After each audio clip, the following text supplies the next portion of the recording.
नमस्कार मित्रांनो. आजचा आपला विषय आहे दिवाळी. भारत हा सणांचा देश म्हणून ओळखला जातो. वर्षभरात अनेक सण भारतात साजरे केले जातात. परंतु त्यामध्ये दिवाळी या सणाला एक वेगळीच महत्त्वाची ओळख आहे. हं, हिंदू धर्मातील हा एक प्रमुख सण आहे.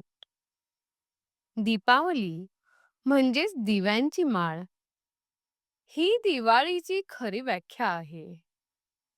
प्रकाशाचा अंधकारावर, चांगुलपणाचा वाईटावर आणि ज्ञानाचा अज्ञानावर विजय दाखवणारा हा सण आहे. दिवाळीचे पौराणिक महत्त्व. दिवाळी साजरी करण्यामागे अनेक पौराणिक कथांचा आधार आहे. प्रभू श्रीरामांनी रावणाचा पराभव करून अयोध्येत परतल्यावर अयोध्यावासियांनी दिवे लावून त्यांचे स्वागत केले. त्या दिवसापासून दिवाळीचा सण साजरा करण्याची प्रथा सुरू झाली असे मानले जाते.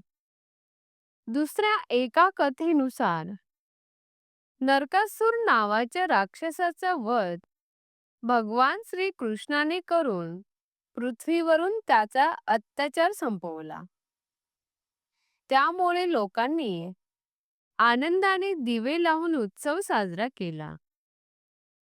शिवाय लक्ष्मी देवीचा अवतार हाच दिवस मानला जातो.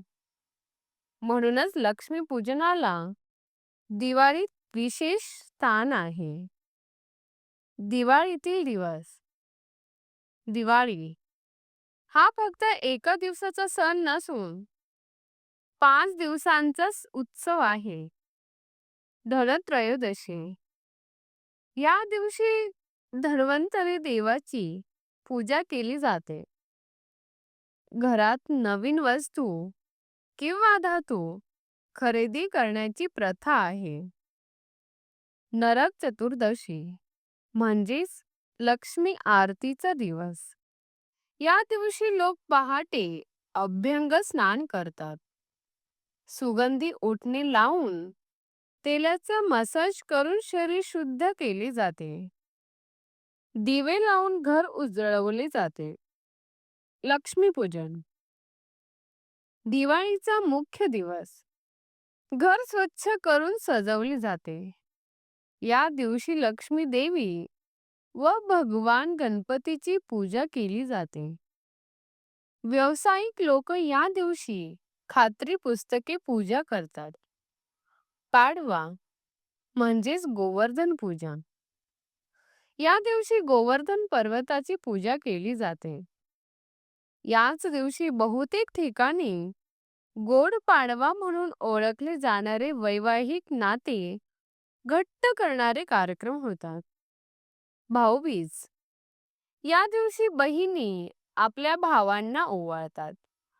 भावंडांच्या नात्यातील प्रेम व आपुलकी दृढ करणारा हा दिवस आहे. दिवाळीचे सामाजिक व सांस्कृतिक महत्त्व. दिवाळी केवळ धार्मिक सण नाही, तर सामाजिक एकतेचे प्रतीक आहे.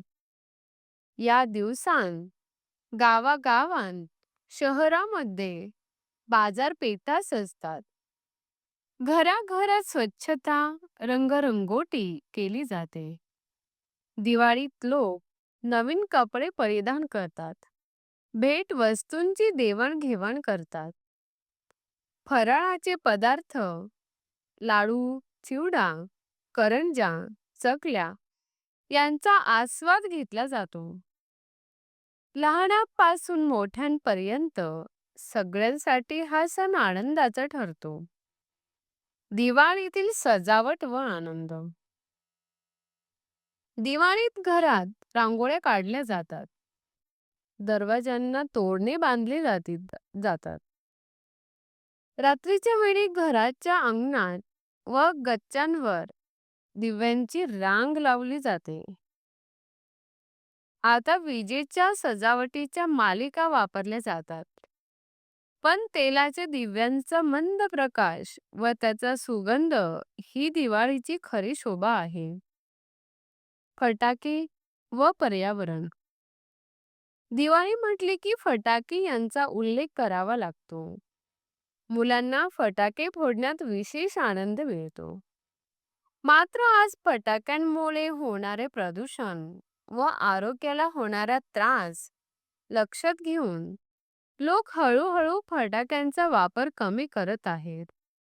पर्यावरणपूरक दिवाळी साजरी करण्याचा संकल्प आता अनेक ठिकाणी दिसतो. दिवाळीचे आर्थिक महत्त्व. दिवाळीत खरेदीचा हंगाम असतो. त्यामुळे बाजारपेठा गजबजलेल्या असतात. कपडे, मिठाई, फटाके, सोन्याचे दागिने, घरगुती वस्तू यांची विक्री वाढते. त्यामुळे व्यापाराला प्रचंड चालना मिळते. दिवाळीमुळे अनेकांना रोजगाराच्या संधी उपलब्ध होतात. दिवाळीतील एकात्मता. हा सण नातेवाईकांना भेटण्याचा, आपुलकी व्यक्त करण्याचा आणि विसंवाद मिटवण्याचा काळ आहे. दिवाळीच्या सणामुळे समाजात सौहार्द आणि ऐक्य निर्माण होते. निष्कर्ष. दिवाळी हा फक्त दिव्यांचा उत्सव नाही, तर आनंद, उत्साह, प्रेम, आपुलकी आणि एकतेचा संदेश देणारा सण आहे. प्रत्येक घर उजळणारा दिवा म्हणजे ज्ञान, प्रगती व सुख समृद्धीचे प्रतीक आहे. आजच्या युगात प्रदूषण, अति खर्च टाळून साधेपणाने व पर्यावरणपूरक पद्धतीने दिवाळी साजरी करणे हेच योग्य ठरेल. जर तुम्हाला आमचे व्हिडिओ आवडले असतील तर कृपया लाईक आणि सबस्क्राईब करा. पुढील विषय कोणता हवा आहे ते कमेंटमध्ये कळवा. धन्यवाद.